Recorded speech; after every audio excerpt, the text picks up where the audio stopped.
Alors le premier message de Paris, en arrivant, je l'ai lu tout à l'heure, sans doute prédestiné par rapport à ce que je venais faire ici, c'est les contes de fées sont la seule réalité de la vie. Citation de Saint-Exupéry à la station Saint-Germain, en arrivant ici. Et du coup, ça m'a projeté directement sur le sujet et le thème sur le rire sacré et le rire initiatique, puisqu'en fait, nous ne pouvons aborder ces thèmes-là qu'à travers les mythes, les légendes, le folklore, en fait, ce que la mémoire des hommes nous a légué depuis la nuit des temps.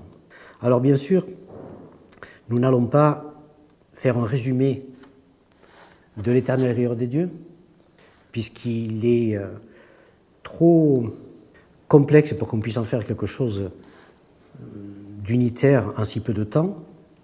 Mais par contre, ce que j'aimerais, c'est développer certains aspects de ce rire rituel et surtout commencer par la difficulté de compréhension qu'on peut avoir des choses. Et je voudrais vous dire que l'autre jour, alors que je conduisais de façon trop distraite, j'ai grillé un feu et je me suis fait arrêter, bien sûr. J'ai pris une prune et là, j'ai dû payer l'amende. Imaginez, dans quelques siècles, l'étymologiste ou le linguiste qui va tomber sur ce type d'expression, griller un feu, prendre une prune, payer une amende, comment il va interpréter tout ça? Il saura ce que c'est une prune, il saura ce que c'est une amende, il saura ce que c'est le feu, il saura ce que c'est que griller. Mais on va avoir beaucoup de difficultés à comprendre ce que là, aujourd'hui, on comprend directement, sans explication. Ce qui veut dire que quand on aborde les choses du passé, quand on aborde les mythes, les légendes, les choses sacrées surtout, puisque mythes et légendes sont directement concernés par le sacré, nous nous trouvons souvent devant ce genre de situation où on a tendance à projeter notre vision contemporaine du monde et du coup, l'interprétation qu'on peut faire des choses du passé a de fortes chances d'être erronée si nous n'avons pas de clé et un guide particulier pour pouvoir les lire autrement en essayant de retrouver la mentalité des anciens. Alors, justement, comment appréhender le sacré et qu'est-ce qui était le sacré dans l'Antiquité?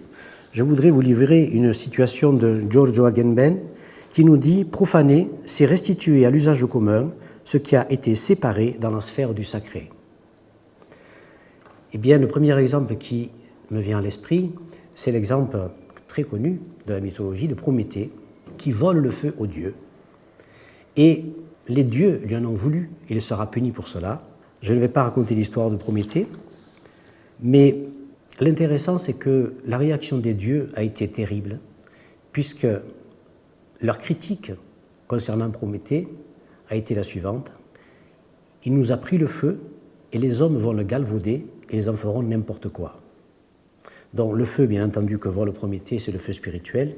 Pour ceux qui connaissent le mythe, ils sauront que ce titan, donc ancienne génération des dieux, ce géant, a voulu faire en sorte que les hommes continuent de bénéficier du feu sacré, du feu lumière intérieur, et que les dieux de l'Olympe, visiblement à l'époque, du moins c'est mon interprétation, l'avaient déjà accaparé, et que ce sacré avait été déjà